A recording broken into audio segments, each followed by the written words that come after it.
Hey guys, Miles again. I'm here with Nick and Adam from Pick the Maker. They're here to talk about their podcast and their after party at Mosh Isley. You guys are both in bands, obviously have like a mutual love for all the stuff here, Star Wars. How did that start? How did that, who had the idea? Well, I'll pass that to Adam because it began with him mostly.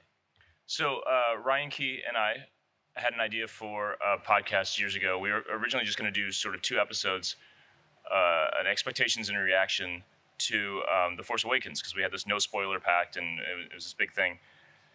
That didn't end up happening because of life stuff, but that little kernel of the idea stayed, which eventually evolved into just maybe doing a movie podcast, which at the last minute, the night before we were going to record our first episode, Ryan calls me and says, dude, what if we just do a Star Wars podcast? Just all Star Wars instead. I was a little hesitant, but I was like, let's do it. And so we just roll with it. And maybe 5 episodes in or less, we were out here for Galaxy's Edge, met up with Nick, had him on as a guest at his house. I met Nick for the first time. We were like ships in the night touring, but we met and kind of came together around that. And pretty much instantly when Ryan and I left in the car, we looked at each other and we're like, Nick should probably just be on the podcast with us, you know? And then we brought him on a few episodes later, and now here we are, 116 episodes in total, and we're doing the damn thing. Right on. Yeah. It was cool. I mean, exactly what he said, but it was, I had probably a year or so before that really just started to get more into listening to podcasts, Star Wars podcasts and all that stuff. So, I said yes immediately when I think Ryan's manager and Bayside's manager were the same person. So she was like, hey, Ryan wants to have you on this podcast. I was like, absolutely. Love talking about Star Wars. So I'm going to talk about Star Wars regardless. So I might as well do it into a microphone. Why not? Right on. What do you think? What's been your absolute favorite thing so far? Let's start with you, Nick. I mean, it's the same thing as it was in 2019. I just love I love being in a room filled with people who all love the same thing, who are all happy. Everyone here is happy right now. I know, like, this eviscerates the bubble of negativity that exists online. There's 20,000 people here, probably more, that all love Star Wars, and you feel it when you're in this convention center. I don't want to say room, it's a convention center. But I mean, besides that, just feeling that joy, obviously, like, I just got out of the Mandalorian panel, and we're all in for such a treat with everything that Favreau and Filoni have in store for us. And the cosplays, like how creative they are. You just know that they take a lot of work. And from my little experience wearing Mandalorian armor, it's not comfortable. It's very hot.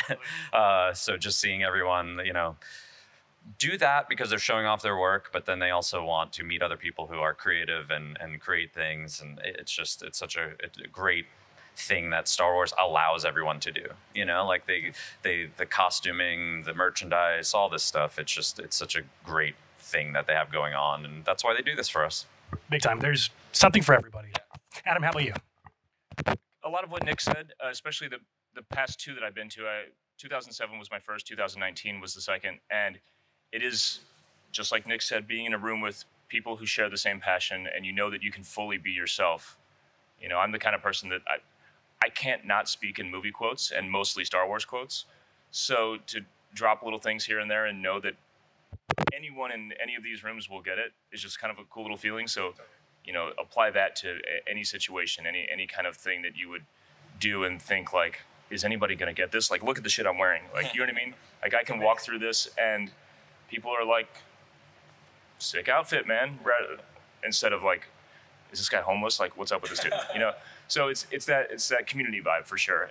And this year specifically, it's been meeting listeners of the podcast, meeting other content creators, and feeling that community, that little sub-community that makes it so special. Because we're, being in touring bands, we're used to being at an event and people recognize us, for being there for the concert. They want to take a selfie or whatever. It's so much cooler after 20 years of being in bands to have people yelling, "Thank the Maker! Can I get a selfie?" That kind of thing.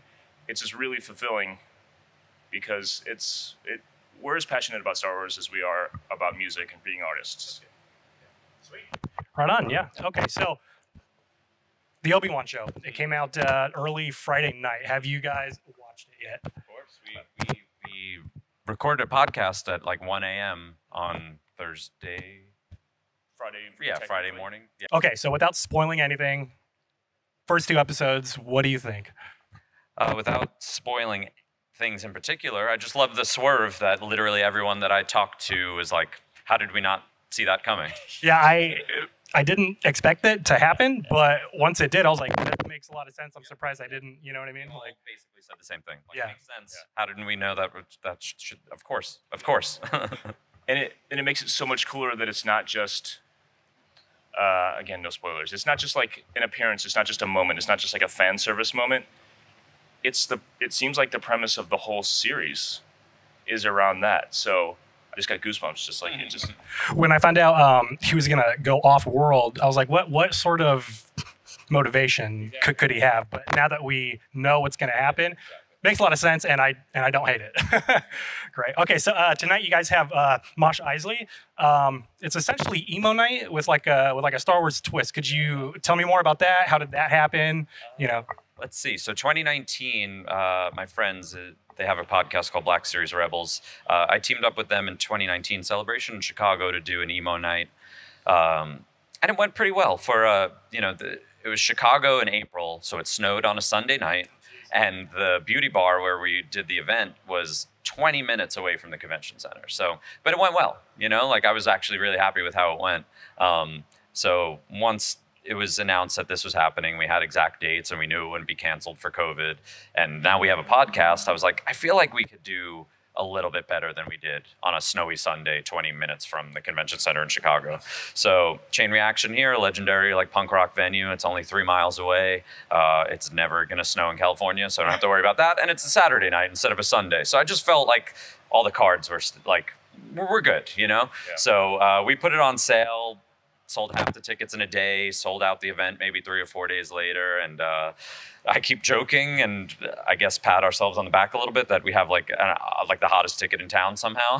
Like everyone's trying to get in, and it's difficult because I want every Star Wars fan to get everything they want all the time. So the fact that there's like a couple hundred people who can't come tonight that want to come is like crushing my soul.